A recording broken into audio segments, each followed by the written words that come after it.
Hi friends, welcome back to my channel Kalai Talks. இன்னைக்கு நம்ம பார்க்க போற ரெசிபி ஒரு ரொம்ப சூப்பரான எல்லாருக்கும் ஃபேவரட்டான ரெசிபி பன்னீர் பட்டர் மசாலா. வாங்க அதுக்கு தேவையான பொருட்கள் பார்க்கலாம். பன்னீர் 200 கிராம், ஒரு பெரிய வெங்காயம் சின்னதாக நறுக்கி வச்சுக்கோங்க. முந்திரி 100 கிராம், சீரகப்பொடி 2 ஸ்பூன், பட்டை லவங்கம் சோம்பு ஏலக்காய் தாளிப்பதற்கு, எண்ணெய் தேவைக்கேற்ப,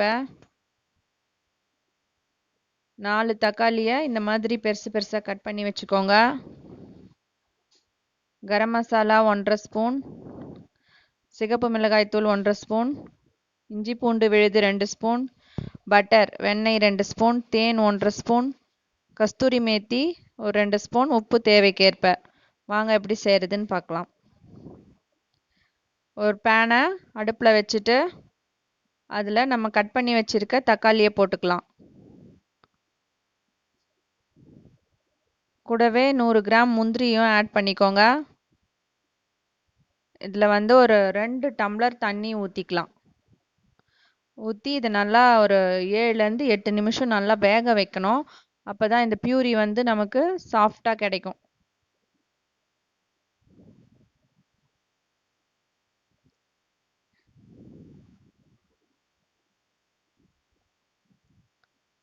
இதை மூடி போட்டு மூடி வச்சிடலாம். அப்போ தான் சீக்கிரமாக வேகும்.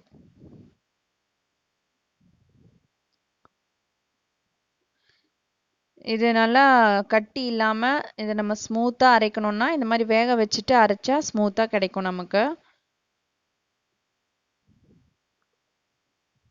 ஒரு மூடி போட்டு மூடி வச்சிடலாம். இப்போ நல்லா வெந்துடுச்சு. இதை நம்ம ஒரு பாத்திரத்தில் ஊற்றி ஆற வைக்கலாம்.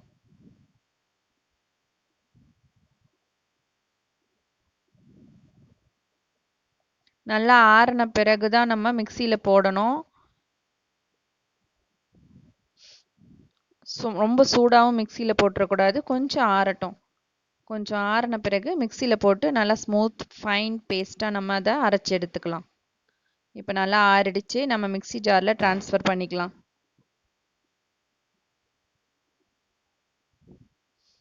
ரொம்ப ஆறணும்னு அவசியம் இல்லை, டைம் எடுக்கும். கொஞ்சம் ஆறினா போதும். இதில் கொஞ்சம் சில் வாட்டர் மட்டும் நம்ம ஆட் பண்ணி அரைச்சிக்கலாம். ஒன்றும் ஆகாது.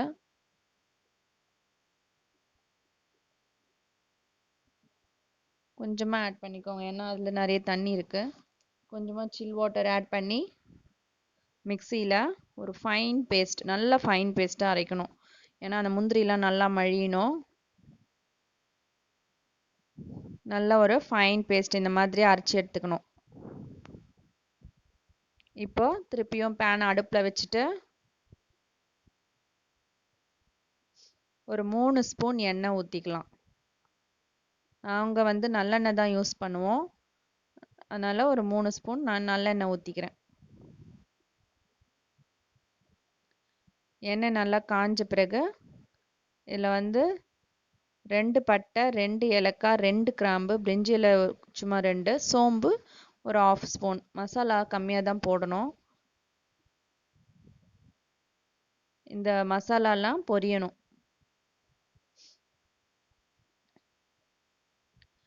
மசாலாஸ் நல்லா பொரிஞ்ச பிறகு நம்ம ஒரு பெரிய வெங்காயத்தை கட் பண்ணி வச்சுருக்கோம் இல்லைங்களா, அதை இது கூட ஆட் பண்ணிக்கலாம். பெரிய வெங்காயமாக இருந்தால் 1 ஆட் பண்ணிக்கலாம். சின்ன சின்னதாக இருக்குது அப்படின்னா ஒரு 2 வெங்காயத்தை நல்லா பொடியாக கட் பண்ணி வச்சுக்கலாம். இப்போ இந்த ஆனியனை இதில் சேர்த்து ஃப்ரை பண்ணிக்கோங்க. கோல்டன் ப்ரௌன் வரணும், அப்போ தான் நல்லாயிருக்கும்.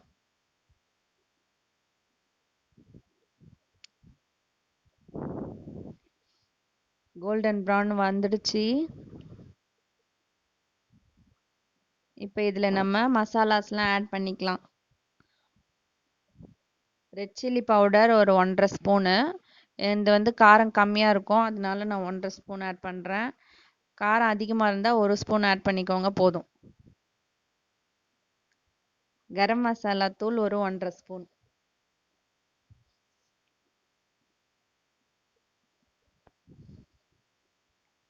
சீரகப்பொடி 2 ஸ்பூன் கூட ஆட் பண்ணிக்கலாம்.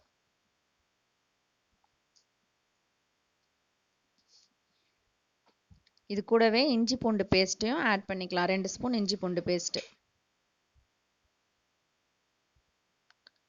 இப்போ இதை நல்லா மிக்ஸ் பண்ணிக்கலாம். இந்த ஸ்பைசஸ்லாம் வந்து நம்ம இந்த ஆயில்லையே மிக்ஸ் பண்ணி ஃப்ரை பண்ணால் நமக்கு நல்ல ஃப்ளேவர் கிடைக்கும். அதே மாதிரி சீக்கிரமாகவும் அந்த வதங்கிடும் ஸ்பைசஸ். அந்த மசாலா வாசனைலாம் போகிற அளவுக்கு நம்ம அதை நல்லா வதக்கிக்கலாம். இப்போ நல்லா வதங்கிடுச்சு இந்த மசாலாலாம். இதில் வந்து நம்ம அரைச்சி வச்ச இந்த முந்திரியும் தக்காளியும் பேஸ்ட்டையும் ஆட் பண்ணிக்கலாம்.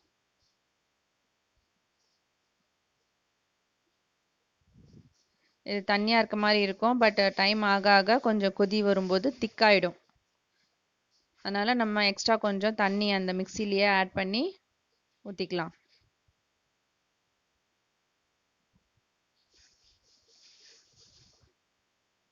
இது ரொம்ப டேஸ்ட்டாக இருக்கும் ஃப்ரெண்ட்ஸ், செஞ்சு பாருங்கள். குழந்தைங்களுக்கு கொடுங்க, ரொம்ப விரும்பி சாப்பிடுவாங்க. அப்புறம் அடிக்கடி கேட்பாங்க. இது நல்லா கொதிச்சு வந்துடுச்சு. இப்போது இதில் வந்து நம்ம சால்ட் ஆட் பண்ணிக்கலாம். இப்போது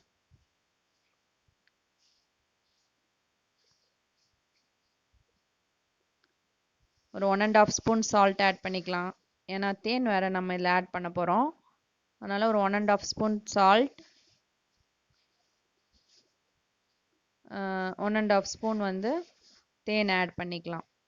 அப்படி தேன் இல்லை அப்படின்னா சர்க்கரை ஒரு ஸ்பூன் ஆட் பண்ணிக்கோங்க போதும். சர்க்கரை விட தேன் தான் பெஸ்ட்டு. ஸோ ஒரு 1½ ஸ்பூன் தேனையும் இது கூடவே ஆட் பண்ணிக்கலாம். 2 டேஸ்ட்டும் வந்து ஈக்குவலாக பேலன்ஸாக வரணும், சால்ட்டும் தேனும்.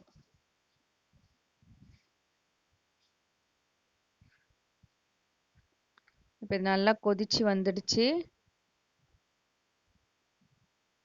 பாருங்கள், திக்னஸ் வந்துடுச்சு. இப்போ இதில் அந்த 200 கிராம் பன்னீரை கட் பண்ணி இதில் சேர்த்துக்கலாம்.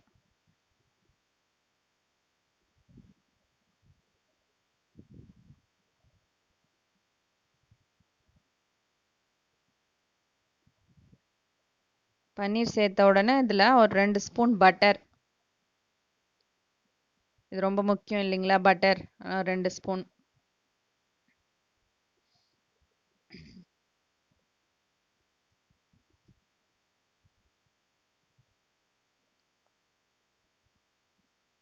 நல்லா மிக்ஸ் பண்ணி விடுங்க.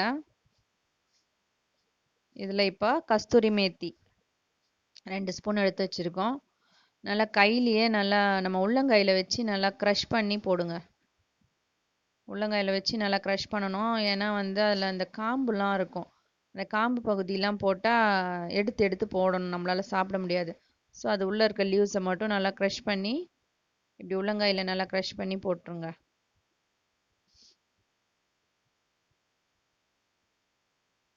இப்போ கொஞ்சம் கலக்கி விட்டுருங்க. இப்போ நம்மளோட சுவையான பன்னீர் பட்டர் மசாலா ரெடி ஆகிடுச்சு. இதை நம்ம ஒரு பவுலில் ட்ரான்ஸ்ஃபர் பண்ணிக்கலாம். இதில் சப்பாத்திக்கு, நான்கு, தோசைக்கு எல்லாத்துக்கும் ரொம்ப சூப்பராக இருக்கும். இப்போ கடைசியாக கொஞ்சோண்டு கொத்தமல்லி தூவிக்கலாம். சுவையான டேஸ்டியான பன்னீர் பட்டர் மசாலா தயார். செஞ்சு சாப்பிட்டு எப்படி இருக்குன்னு எனக்கு கமெண்ட் பண்ணுங்கள். இந்த வீடியோ பிடிச்சிருந்தா லைக் பண்ணுங்கள், ஷேர் பண்ணுங்கள். மறக்காமல் சப்ஸ்கிரைப் பண்ணுங்கள். பக்கத்தில் இருக்க பெல் ஐக்கானை கிளிக் பண்ணுங்கள். அப்போ தான் நான் போடுற புது புது வீடியோஸ்லாம் உங்களுக்கு அப்டேட் ஆகி வரும். Okay, thank you friends.